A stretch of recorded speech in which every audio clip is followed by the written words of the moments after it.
গত পর্বে পঞ্চম শ্রেণীর বাংলা বইয়ের পাঠ ৮ নিয়ে আলোচনা করেছি। এখন তোমাদের সাথে তার অনুশীলন সমাধান নিয়ে আলোচনা করব। ১ নম্বরে বলেছে খালি জায়গায় শব্দ বসাই। বাঘটি ঢ্যাঁস গতিতে দৌড়ে শিকার ধরল। এটি হবে ক্ষিপ্ত গতিতে। শিকার ধরার সময় বাঘের থাবা থেকে বেরিয়ে আসে নখর বেরিয়ে আসে। মেয়েটির স্মরণশক্তি প্রখর। বাঘটি ঢ্যাঁস ভঙ্গিমায় বসে আছে, রাজকীয় ভঙ্গিমায় বসে আছে। সুন্দরবন ধ্বংস হতে থাকলে বাঘের জীবন ঢ্যাঁস হবে, বিপন্ন হবে।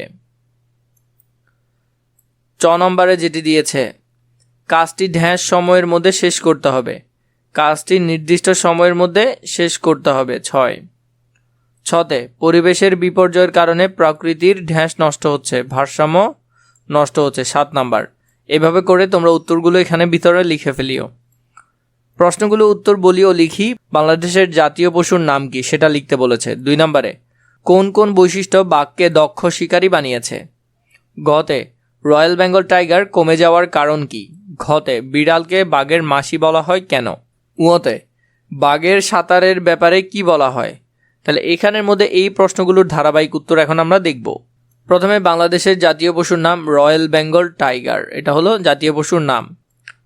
কোন কোন বৈশিষ্ট্য বাঘকে দক্ষ শিকারী বানিয়েছে। বাঘের প্রখর দৃষ্টি, শক্তিশালী দাঁত ও নখ, দ্রুত দৌড়ানোর ক্ষমতা এবং নিঃশব্দে চলার দক্ষতা তাকে দক্ষ শিকারী বানিয়েছে। ঘতে রয়্যাল বেঙ্গল টাইগার হারানোর কারণ কি। বন উজাড়, পরিবেশ ধ্বংস, অবৈধ শিকারের কারণে রয়্যাল বেঙ্গল টাইগার হারিয়ে যাচ্ছে। ঘতে বিড়ালকে বাঘের মাসি বলা হয় কেন। বিড়াল ও বাঘ একই প্রজাতির প্রাণী হওয়ায় বিড়ালকে বাঘের মাসি বলা হয়। বাঘের সাঁতারের ব্যাপারে কি বলা হয়। এই অংশটা আমরা যদি একটু দেখে নিই, এখানের মধ্যে দেখো বলা হয়ে থাকে সে নদী বা খাল পার হওয়ার সময় ঠিক সোজাসুজি এগিয়ে যায়। যদি স্রোতের কারণে কিছু দূর সরে যায় তবে আবার ঠিক আগের জায়গায় ফিরে আসে। এটা বলা হয় বাঘের সাঁতার সম্পর্কে। সেখানে একটু ১৯-২০ এসেছিল, তাই তোমাদেরকে এখান থেকে দেখিয়ে দিলাম। তারপরে পাঠ থেকে কে, কি, কখন, কোথায়, কেন, কিভাবে ইত্যাদি ব্যবহার করে প্রশ্ন তৈরি করি। কে, কি, কখন, কোথায়, কেন, কিভাবে এগুলো দিয়ে আমরা প্রশ্ন তৈরি করব। রয়্যাল বেঙ্গল টাইগার বাংলাদেশের জাতীয় পশু কে ঘোষণা করেছেন। বাঘ কি খায়। বাঘ কখন শিকারে বের হয়। রয়্যাল বেঙ্গল টাইগার কোথায় বাস করে, কোথায়। বাঘ কেন বিপন্ন প্রাণী হয়ে পড়ছে, কেন। বাঘ কিভাবে শিকার ধরে, কিভাবে। তো এইভাবে প্রশ্নগুলো তোমরা এখানে সুন্দর করে উঠিয়ে নিবে, যেটা যেখানে সেখানে উঠাবে। এরপরে যদি আমরা দেখি বিপরীত শব্দ লিখি এবং সেই শব্দ দিয়ে বাক্য তৈরি করি। শব্দ লিখবো এবং তা দিয়ে আমরা বাক্য তৈরি করব। নরম, সুন্দর, সোজা, তীক্ষ্ণ, মজবুত। নরম, নরম হলো সেটা কঠিন হবে।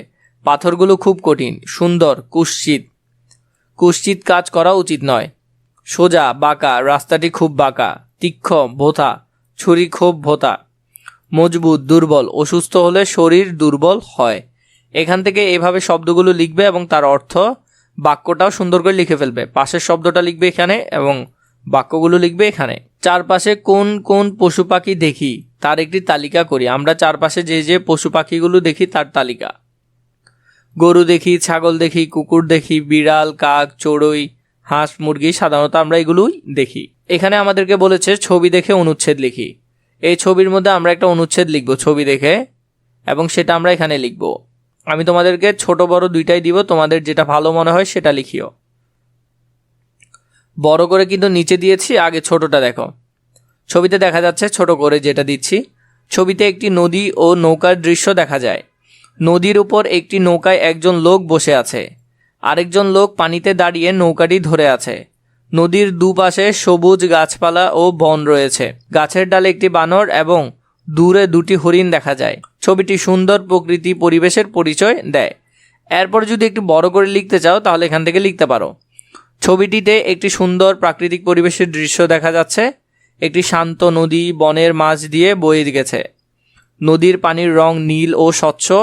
নদীর ওপর একটি ছোট নৌকা ভাসছে। নৌকায় একজন লোক বসে আছে। সে লুঙ্গি ও শার্ট পরেছে এবং মনে হচ্ছে সে নদীর পার হওয়ার জন্য অপেক্ষা করছে। তো এভাবে করে তোমরা এখান থেকে লিখতে পারো। আশা করি তোমাদের এটি অনেক বেশি কাজে লাগবে। এর পরবর্তী পার্টের জন্য নিশ্চয়ই আমাকে কমেন্ট করে জানাবে।